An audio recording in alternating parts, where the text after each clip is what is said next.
प्रधानमंत्री नरेंद्र मोदी ने आज यानी शुक्रवार को हरियाणा के सूरजकुंड में आयोजित सभी राज्यों के गृह मंत्रियों के 2 दिवसीय सम्मेलन को संबोधित किया है। आपको बता दें कि गृह मंत्रियों को देश के विकास के वास्ते मंत्र देते हुए पीएम मोदी ने कहा कि राज्यों को अच्छी पहल एक दूसरे से सीखने की जरूरत है और स्टेट होम्स मिनिस्टर्स की इस बैठक को चिंतन शिविर नाम दिया गया, जिसमें गुरुवार को जहां अमित शाह ने संबोधित किया, वहीं आज इस सम्मेलन को प्रधानमंत्री नरेंद्र मोदी ने वर्चुअल तरीके से संबोधित किया।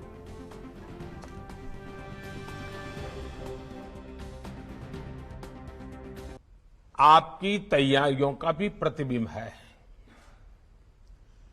संविधान में भले कानून और व्यवस्था राज्यों का दायित्व है, लेकिन ये देश की एकता अखंडता के साथ भी उतने ही जुड़े हुए हैं। सूरजकुंड में हो रहा गृह मंत्रियों का ये चिंतन शिविर कोऑपरेटिव फेडरलिज्म का भी एक उत्तम उदाहरण है। हर एक राज्य एक दूसरे से सीखे, एक दूसरे से प्रेरणा ले, देश की बेहतरी के लिए मिलजुल करके काम करें। ये संविधान की भी भावना है और देशवासियों के प्रति हमारा ध्यों। आजादी का अमृत काल हमारे सामने है। आने वाले 25 साल देश में एक अमृत पीढ़ी के निर्माण के हैं।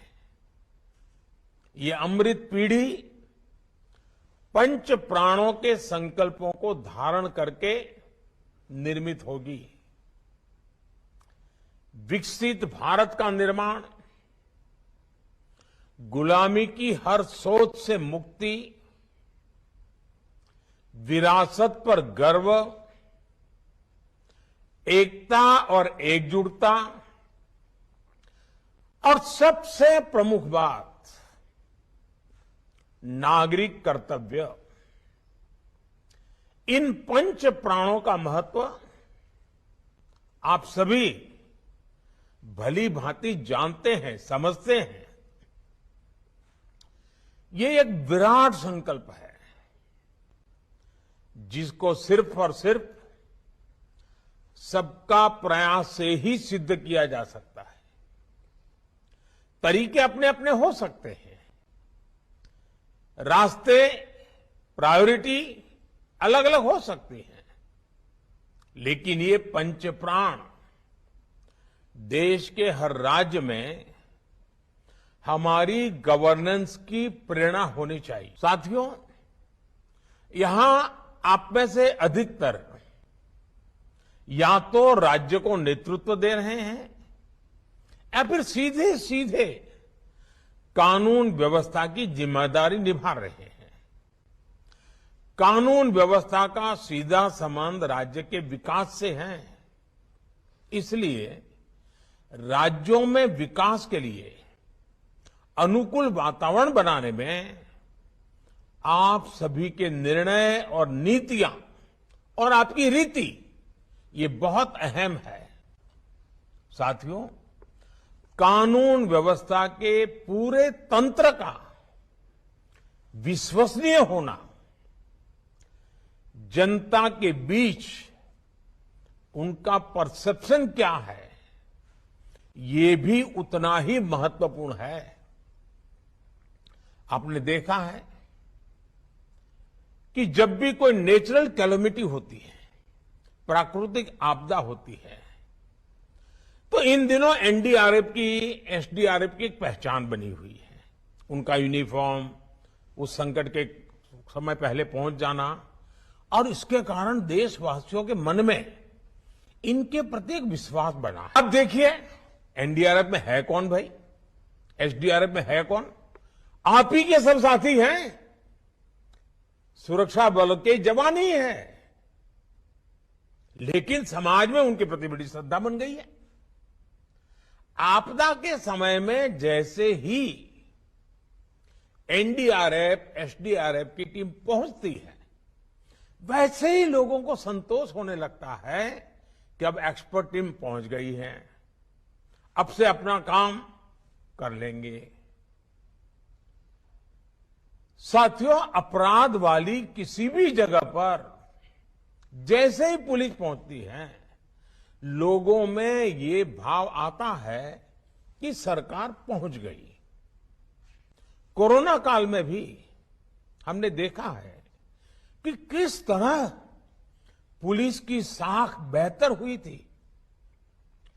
पुलिस के लोग जरूरतमंदों की मदद कर रहे थे, जरूरी संसाधन जुटा रहे थे, अपने जिंदगी को दांव पे लगा रहे थे, यानी कर्तव्य परायणता में कोई साथियों, हमें एक बात और समझनी होगी। अब कानून व्यवस्था किसी एक राज्य के दायरे में सिमटी रहने वाली व्यवस्था नहीं रह गई है। अब अपराध इंटरस्टेट और इंटरनेशनल हो रहे हैं, यानी टेक्नोलॉजी की मदद से एक राज्य में बैठे अपराधी दूसरे राज्य में भयंकर अपराध करने की ताकत रखते हैं। देश की सीमा से बाहर बैठे अपराधी भी टेक्नोलॉजी का जमकर गलत इस्तेमाल कर रहे हैं। इसलिए हर राज्य की एजेंसियों का आपस में तालमेल, केंद्र और राज्य की एजेंसियों का आपस में तालमेल, ये बहुत जरूरी है। और इसीलिए आपको मालूम होगा, मैंने डीजीपी कॉन्फ्रेंस में कहा था कि 2 एडजॉइनिंग स्टेट होते हैं, उसके जो एडजॉइनिंग डिस्ट्रिक्ट होते हैं, उन्होंने पीरियोडिकली बैठ करके दोनों राज्यों के उन दोनों जिलों की समस्याओं का संकलन करना चाहिए, साथ मिलकर काम करना चाहिए। उसी में से ताकत। साथियों, साइबर क्राइम हो या फिर ड्रोन टेक्नोलॉजी का हथियारों और ड्रग्स तस्करी में उपयोग, इनके लिए हमें नई टेक्नोलॉजी पर काम करते रहना होगा। अब देखिए, हम 5G के युग में घुस गए हैं। तेजी से 5G पहुंचने वाला है। अब 5G के जितने लाभ है, इतनी ही जागरूकता भी जरूरी रहेगी।